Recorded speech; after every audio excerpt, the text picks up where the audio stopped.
सुशांत के रहस्यमयी मौत का पर्दाफाश अभी तक भले ही ना हो पाया हो, लेकिन इस मामले की जांच में शामिल हुई नारकोटिक्स कंट्रोल ब्यूरो अभी तक सुपर एक्टिव है। सही मायने में कहें तो सुशांत सिंह राजपूत के केस की जांच के बहाने बॉलीवुड का ड्रग का गंदा खेल खुलता जा रहा है। इस मामले में आए दिन किसी न किसी सेलिब्रिटी की गिरफ्तारी हो रही है और उनके ठिकानों पर एनसीबी की ताबड़तोड़ छापेमारी भी चल रही है। अब बॉलीवुड में सबसे ताज़ा मामला है एक्टर अरमान कोहली की गिरफ्तारी से जुड़ा, जिसने बॉलीवुड में खलबली मचा दी है। अरमान कोहली के यहाँ से कोकेन जैसी प्रतिबंधित ड्रग्स मिली थी और उसी ड्रग्स के चक्कर में अरमान कोहली सलाखों के पीछे हैं, एनसीबी की कस्टडी में है। यानी कि कोहली से एनसीबी की टीम लगातार पूछताछ कर रही है। एनसीबी की टीम साम दाम दंड भेद हर तरह की प्रक्रिया अपनाकर अरमान कोहली का मुंह खुलवाने की कोशिश कर रही है, क्योंकि एनसीबी को पता है अगर कोहली ने मुंह खोल दिया तो बॉलीवुड पूरी तरह नंगा हो जाएगा।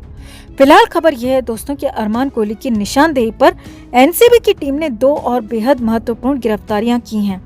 इन दोनों की गिरफ्तारी का बॉलीवुड से गहरा कनेक्शन भी है। तो कैसे 2 और ड्रग कारोबारी तक पहुंची एनसीबी और कैसे अरमान कोहली के कंधे पर बंदूक रखकर एनसीबी कर रही है फिल्म इंडस्ट्री का असली शिकार, आपको बताते हैं सब। आप भी वीडियो को शेयर करें और खबर को लाइक कर अपना प्यार और सपोर्ट जरूर दिखाएं। तो सुशांत की मौत के बाद एनसीबी इस केस में जब से जुड़ी है तब से उसने फिल्म इंडस्ट्री में चलने वाले नशे के कारोबार पर शिकंजा कस दिया है। आए दिन ड्रग पेडलर्स और नशाखोरी की गिरफ्तारी इस बात का सबसे बड़ा सबूत है।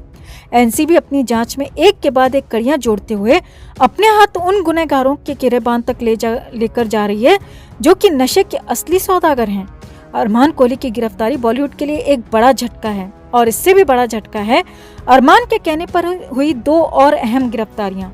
तो बॉलीवुड की माने तो एनसीबी ने अब इस मामले में मुंबई और नालासोपारा में 5 जगहों पर छापेमारी की है। ये छापेमारी अरमान कोहली के बताए हुए ठिकानों पर भी हुई है। इस छापेमारी में एनसीबी ने कुछ और ड्रग से जुड़े लोगों को गिरफ्तार किया है। रिपोर्ट की माने तो एनसीबी ने छापेमारी के दौरान विदेशी ड्रग पेडलर को भी गिरफ्तार किया है और उनसे ड्रग्स भी बरामद किए हैं। ये ड्रग पेडलर अरमान कोहली से पहले गिरफ्तार किए गए ड्रग पेडलर अजय सिंह को ड्रग की सप्लाई करते थे।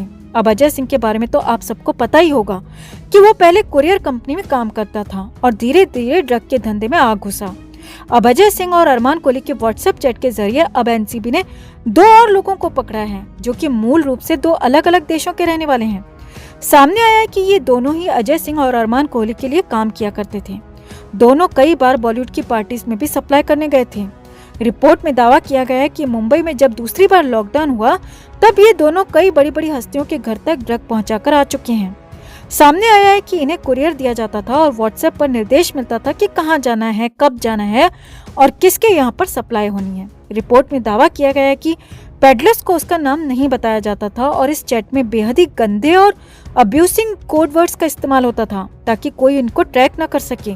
चैट देखकर खुद एनसीबी की टीम हैरानी में आ गई कि क्राइम करने के लिए लोग कितना गिर सकते हैं और कितना दिमाग लगा सकते हैं, कितना गंदा दिमाग लगा सकते हैं। सामने आया है कि बॉलीवुड हस्तियों के यहाँ सप्लाई के लिए जानबूझकर सोच समझकर इन दोनों विदेशियों को रखा गया था, क्योंकि इन दोनों को ही फिल्म इंडस्ट्री के बारे में ज्यादा जानकारी नहीं थी।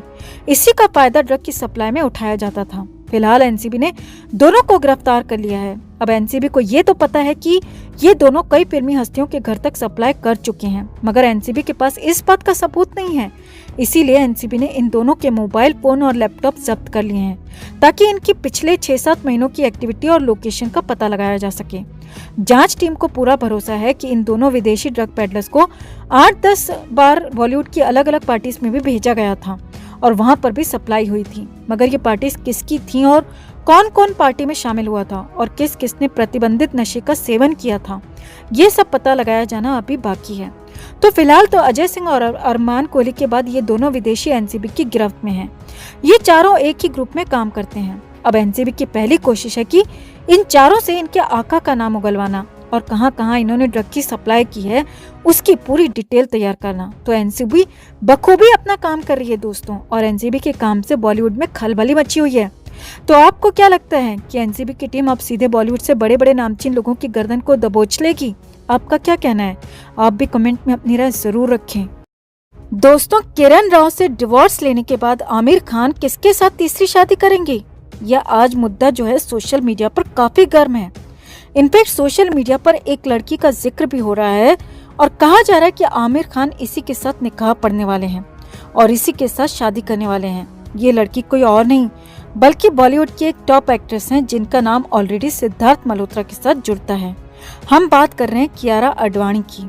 आज सोशल मीडिया पर लोग यही कह रहे हैं कि आमिर खान का अगला टारगेट कियारा आडवाणी है। क्या आमिर खान आगे चलकर कियारा आडवाणी से ही शादी करने वाले हैं? ऐसा क्या हुआ है कि कियारा आडवाणी, जिन्होंने आमिर के साथ एक फिल्म तक नहीं की, उनका नाम अब आमिर खान के साथ जोड़ा जा रहा है? चलिए हम आपको बताते हैं। दरअसल हाल ही में आमिर खान और कियारा आडवाणी एक इवेंट में नजर आए थे। ये एक फाइनेंस कंपनी का इवेंट था जिस मौके पर आमिर और कियारा इस ब्रांड को प्रमोट करने के लिए पहुंचे थे। इस दौरान जब आमिर और कियारा दोनों स्टेज पर थे, सारी मीडिया उन्हें कैप्चर कर रही थी। तब कियारा आडवाणी ने अपना मास्क हटाया ताकि फोटोग्राफर्स के लिए वो पोज कर पाएं। लेकिन जब वो मास्क उतारती हैं तो उसी दौरान कियारा का जो मास्क है वो उनके झुमके में अटक जाता है और उस मास्क को झुमके से निकालने के लिए आमिर खान कियारा के बालों के साथ और उस मास्क के साथ बहुत मशक्कत करते नजर आते हैं। वो कियारा की मदद करने की कोशिश करते हैं। तकरीबन 2 मिनट की ये वीडियो है जिसमें आमिर खान कियारा के झुमके से उस मास्क को ही निकाल रहे हैं, लेकिन उनसे मास्क नहीं निकलता है। फाइनली जैसे तैसे कियारा आडवाणी खुद ही उस मास्क को निकालती हैं। अब आमिर खान का ये जो कियारा की तरफ जेस्चर है, इसको लोगों ने नाम दिया है कि आमिर खान का नेक्स्ट टारगेट कियारा आडवाणी ही है। एक यूजर ने कहा, Kiara Aamir Khan next target may be सून। एक और यूजर ने कहा, कहीं तीसरा ब्याह रचाने की तो नहीं सोच रहा है ये बुढ़ऊ। वहीं एक यूजर कहता है, अब इससे निकाह करना है। वहीं एक अन्य यूजर ने कहा, अब तो बस मौका चाहिए। एक और यूजर ने कहा, इनका दिल अभी भी अपने से छोटी उम्र की लड़कियों पर ही अटकता है। एक यूजर ने कहा, आमिर का अगला टारगेट कियारा। एक यूजर कहता है, आमिर के एक्सप्रेशंस में कितना फ्लर्ट है, तभी तो बीवी को डाइवोर्स दिया है। एक और यूजर ने कहा, ये भी गई मिसेस आमिर खान सून। तो कुछ इस तरीके से आमिर और कियारा की सिर्फ ये केमिस्ट्री देख के लोगों ने डिक्लेयर कर दिया है कि आमिर खान जो हैं उनका नेक्स्ट टारगेट कियारा ही है। कियारा के साथ उनका कुछ हो सकता है। मीनवाइल आमिर खान और किरण राव ने जब से डिवोर्स अनाउंस किया है, उसके बाद से वो दोनों साथ में ज्यादा नजर आने लगे हैं। चाहे लद्दाख की फोटोज हो, डांसिंग वीडियोस हो या फिर एयरपोर्ट की वो वीडियो हो जहां पर आमिर खान एयरपोर्ट के फ्लोर पर बैठकर किरण राव के आने का इंतजार कर रहे हैं और इधर किरण राव भी एयरपोर्ट पर आमिर खान को पिक करने आई। जहां अक्सर सेलिब्रिटीज को उनके ड्राइवर्स पिक करने आते हैं, वहीं ये एक अलग पब्लिक डिस्प्ले ऑफ अफेक्शन इस कपल का सेपरेट होने के बाद नजर आया।